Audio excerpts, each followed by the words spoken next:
I had a dream of something that looked like an ancient amphitheater, in fact.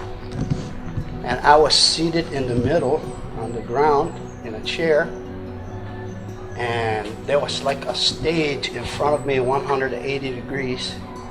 And behind the stage, it was all dark, and there was flame shooting up. It was like hell. And on the stage, I saw all these little children that were being abused by pedophiles, and some of them were even being attacked and raped by wild beasts. I was terrified, and I began to perspire, and I began to hear their moans and their cries, and then in a few minutes I could feel actually the pain that they were in. So I really don't know how long the dream lasted, probably not very long, but it was terrifying. And I woke up and I actually heard, for the second time in my life, I heard the audible voice of God say, "Joe, this is happening in your city, and I want you to do something about it." So I didn't have any idea what to do, and of course I didn't know this was going on in our city at the time. And so I gathered some of my friends together and we began to pray. And still we didn't know what to do, and we talked to some people and they kind of were in denial, saying no, that's not happening in Cebu City. Until one morning, headlines in the dailies about Ella Joy, the tragedy of the little 8-year-old girl who was kidnapped, murdered, and the authorities believed that it was tied to a sexual syndicate doing internet trafficking with children.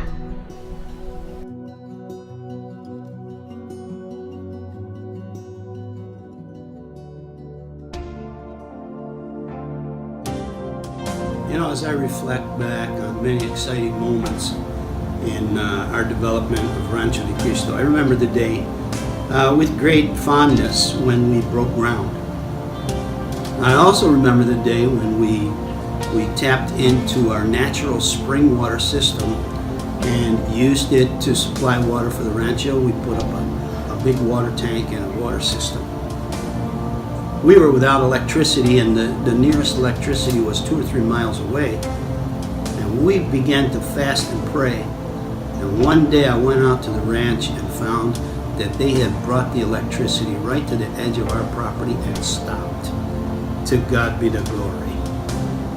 I saw them begin construction on 3 cottages, and right now we've just begun work on the 4th. We watched a miracle happen when we cut a road up that mountain with a gigantic bulldozer. We were spending $200 a day on diesel fuel. I saw many things take place, and we have many buildings left to construct, but this whole thing is not only about construction.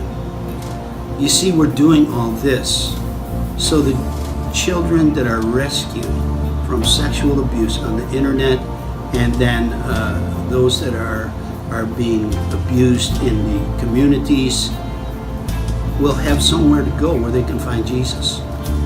It's all about changed lives. Let me tell you a few stories. I can't tell you the girls' names, but I can tell you some stories. I can tell you about a little 11-year-old girl who, together with 3 of her cousins, was being sold on the internet, trafficked.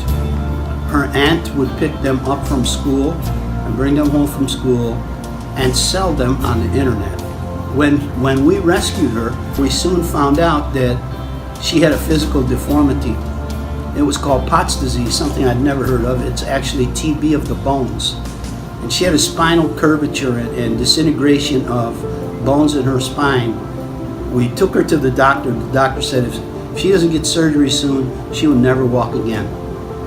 We found a surgeon. He did the surgery for no charge at all.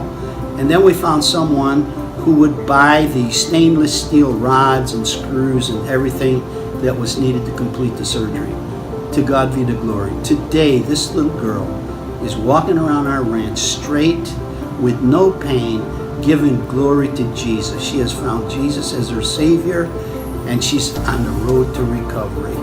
That's what it's all about, changed lives.